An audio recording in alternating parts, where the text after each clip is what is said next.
नमस्कार, आप देख रहे हैं जेबीएस पब्लिक वॉइस। मैं हूं आपके साथ सुमन कुमार। अभी हम पहुंचे हैं पूर्वी चंपारण जिले के मधुबन में और आपको बता दें कि हमारे साथ वो शख्स मौजूद है जो पूर्वी चंपारण ही नहीं पूरे बिहार में अपने परिचय के मोहताज नहीं है। हाँ जी, मैं आपको बताना चाहूँगा, शायद आप नाम सुने होंगे प्रशांत किशोर जी, जो जन सुराज लेकर जो है कि पूरे बिहार में दौरा कर रहे हैं, जिसको लेकर के अभी ये यहाँ पहुँचे हैं। जन सुराज के पूर्वी चंपारण के प्रभारी हैं और ऐसे ये पूर्व आईएएस अधिकारी भी रह चुके हैं। सर, आपको हमारे चैनल में स्वागत है। सर धन्यवाद।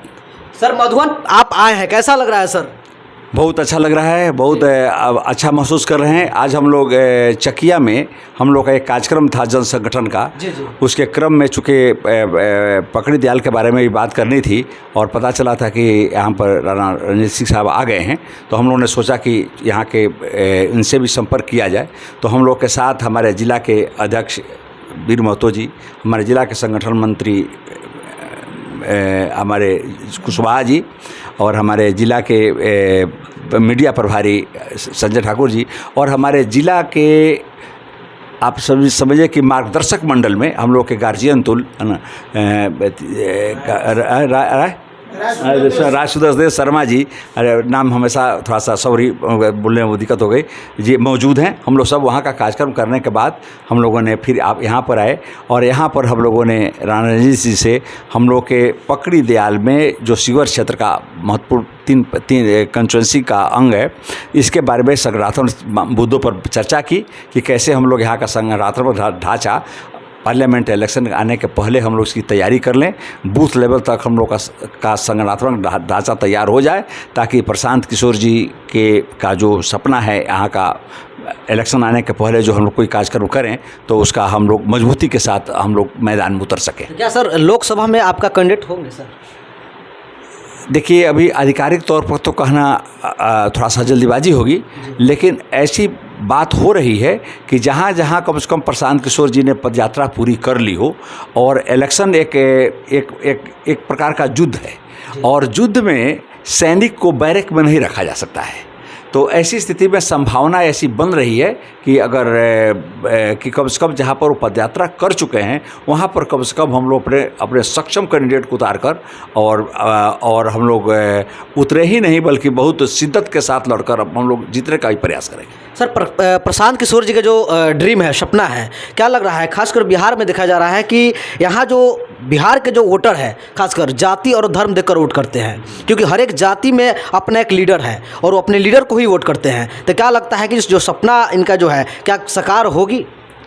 ऐसी बात नहीं है, यह पूर्णतः सत्य नहीं है। जो बिना पढ़े लिखे लोग हैं कभी कभी जाति की बात कर लेते हैं और राजनीतिज्ञ लोगों ने ही जाति में वोटरों को बांटा है, वोटर जाति में नहीं बांटा है। अगर ऐसा होता तो हम लोग के हाल के एक चुनाव हुआ है हम लोग का एमएलसी का, तो हमारे एक माइनॉरिटी क्लास के हमारे एक सदस्य को हम लोगों ने खड़ा कराया था, तो सिर्फ माइनॉरिटी के वोट से तो नहीं जीते थे। तो इसमें सभी लोगों ने, सभी जन सुराज के लोगों ने सभी बीच के बाधाओं को तोड़कर एक मुश्त उनको वोट दिया और हम लोग काफ़ी बने ज़्यादा वोट से हम लोगों ने अपनी सफलता प्राप्त की।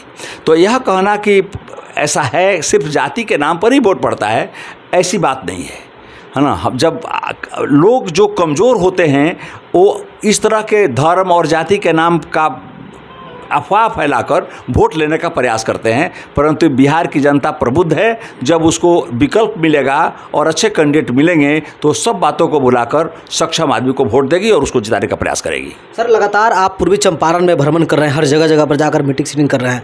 सर, पूर्वी चंपारण का मूल समस्या क्या है? लोगों की जो समस्या है क्या लगा आपको? जो बिहार की समस्या है वही यहाँ की समस्या है। सबसे बड़ी समस्या तो यहाँ पर है जो कि यहाँ के लोग, यहाँ पर रोज़गार की कमी होने की वजह से यहाँ के लोग जो है बाहर में मजदूरी करने के लिए चले जाते हैं। शिक्षा के कारण, अच्छी शिक्षा नहीं होने के कारण लोग खासकर मजदूरी करने के लिए बाहर चले जाते हैं।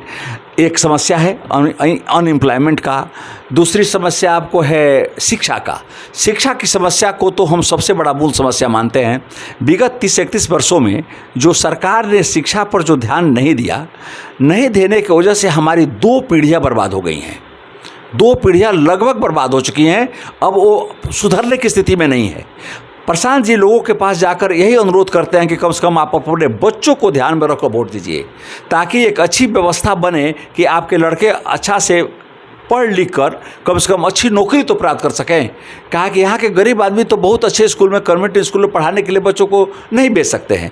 तो यहाँ पर एक अच्छी व्यवस्था हो शिक्षा की, कम से कम अगली पीढ़ी तो हमारी तैयार हो जाए जो सक्षम हो और अर्निंग करने वाला, बढ़िया अर्निंग करने वाला, यानी मजदूरी करने वाला नहीं, अफसर बनने वाला, इंजीनियर बनने वाला, डॉक्टर बनने वाला, टेक्निकल शिक्षा प्राप्त करके जो है सक्षम आदि बन सके, जिससे उसकी आर्थिक स्थिति में सुधार हो और भौतिक स्थिति में विकास हो। सर, आप रोजगार की बात जो उजागर जो आप कर रहे हैं सर, और आपके जो प्रशांत किशोर जी वो भी रोजगार की बात हर जगह कर रहे हैं, लेकिन ये देखा जा रहा है कि विगत पिछले कई वर्षों से जो भी नेता आते हैं, उदाहरण स्वरूप हम बताना चाहेंगे कि मोदी जी कहे थे कि जब मेरी सरकार होगी तो प्रत्येक दिन 2 करोड़ लोगों को रोजगार देंगे। इस पर आप क्या कुछ कहना चाहेंगे?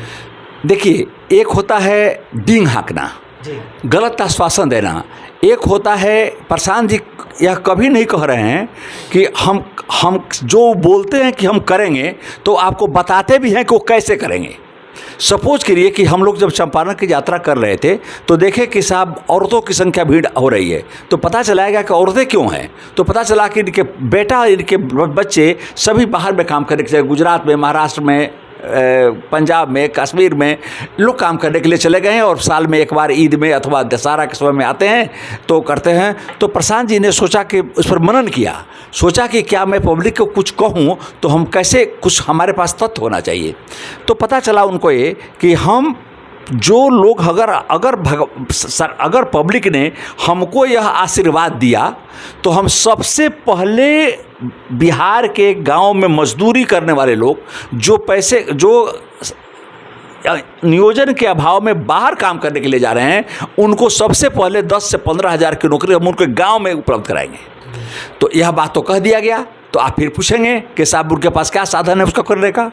तो ऐसा देखा जा रहा है जैसे मनरेगा का लाखों करोड़ रुपया हमारे बिहार में आता है, 10% 20% मैचिंग ग्रांट पर। सरकार के पास इसकी इतनी स्थिति खराब है कि वो 10-20% बिना मैच करने की वजह से हमारे सैकड़ों करोड़ रुपया हमारा राज्य को वापस चला जाता है। तो हम उसको प्रायोरिटी बेसिस पर हम मैच कराएंगे, हम एक पैसा बाहर से जाने नहीं देंगे बल्कि और पैसा लाएंगे।